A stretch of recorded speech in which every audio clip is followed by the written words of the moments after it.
हे पुराण कलियुगामध्ये उत्पन्न होणाऱ्या जीवांचं परमगतीचं लाभ आहे, साधन आहे। शिवपुराण हे फार उत्तम असे एक शास्त्र आहे। याचं पठन, चिंतन आणि श्रवण केल्याने शिवभक्ती वाढत असते।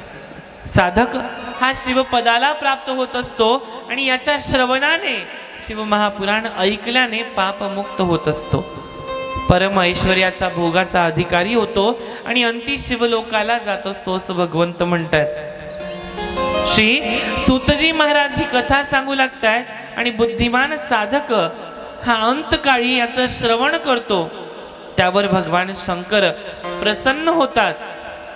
महादेव हे प्रसन्न होत आहेत आणि त्याला स्वचरणांवरती आपलंसं करून घेत आहेत। शिवपुराण हे निर्मळ भगवान शिवशंकरांचं सर्वस्व आहे आणि ही पुराण धर्म, अर्थ, काम आणि मोक्ष साधन साधून देणारं आहे। या लोकामध्ये आणि परलोकाच्या सुखाची ज्यांना कामना आहे त्यांनी तर जिद्दीने ते श्रवण करावं। पुढे ते म्हणतायत, त्यांनी एक सुंदर कथा सांगायला सुरुवात केली आणि शिव महापुराणाची महिमा सांगताय की शिव महापुराण ऐकल्याने काय होतं आणि ते कसं ऐकावं आणि त्याचा परिचय। पहिल्या दिवशी सूतजी महाराज सर्व शौनकादिक ऋषींना म्हणजे जे श्रोते ऐकताय ना त्यांना सांगतात की अशा प्रकारे शिव महापुराण ऐकावं, असा शिव महापुराणाचा परिचय आहे। आणि सूतजी आता कथा सांगू लागले। ते म्हणतायत, जो मनुष्य पापी आणि दुराचारी आहे, दृष्ट आहे, कामाचा आसक्त आहे आणि तो याच्या श्रवण आणि मनन केल्यानं पवित्र आणि पुण्यवंत होत असतो। काय केल्यानं? फक्त शिव महापुराण ऐकल्यानं। ही परमभुक्ती मुक्तीदायक असं ज्ञान सत्र आहे। ते सर्व पातकांचं शाल्क आहे, त्याच्या श्रवण वाचनाने महादेव प्रसन्न होत असतात। राधे राधे। एक फार पूर्वी, वर्षापूर्वीची गोष्ट आहे, फार जुनी गोष्ट आहे। भिल्लांच्या एका गावामध्ये एक ब्राह्मण राहत होता मायबाप। त्याचं नाव देवराज। अति मूढ आणि दरिद्री, मतिमंद, कर्मभ्रष्ट आणि महापापी, इतके नीच त्याचे कृत्य। स्नान संध्या करायची गरज नाही, देवपूजा देखील करायची नाही, देवपूजा करायची नाही आणि तो लोकांचा विश्वास संपादन करून त्यांना नागावतो, त्यांना मारतो आणि त्यांचा पैसा लुटून नेतोय।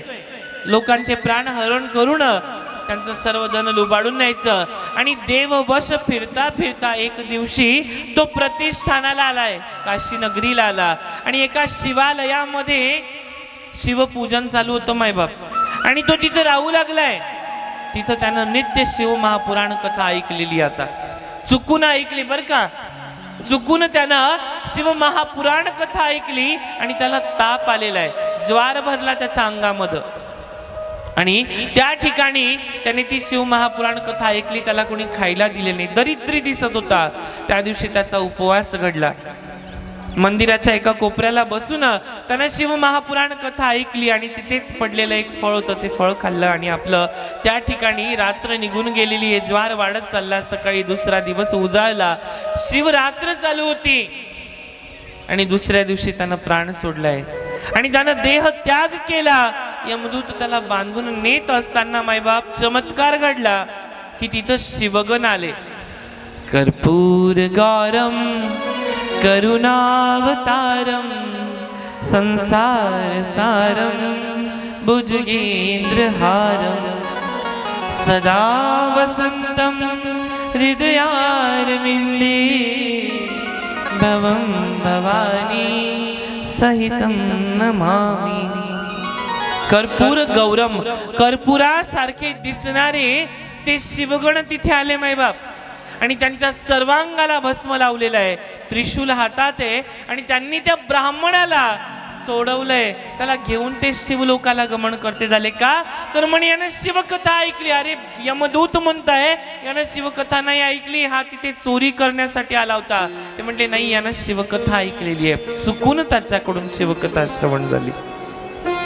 हे ऐकून ती कथा संपल्यावर शौनक ऋषी म्हणू लागले, आणखी अशीच भरपूर एक सुंदर कथा आहे।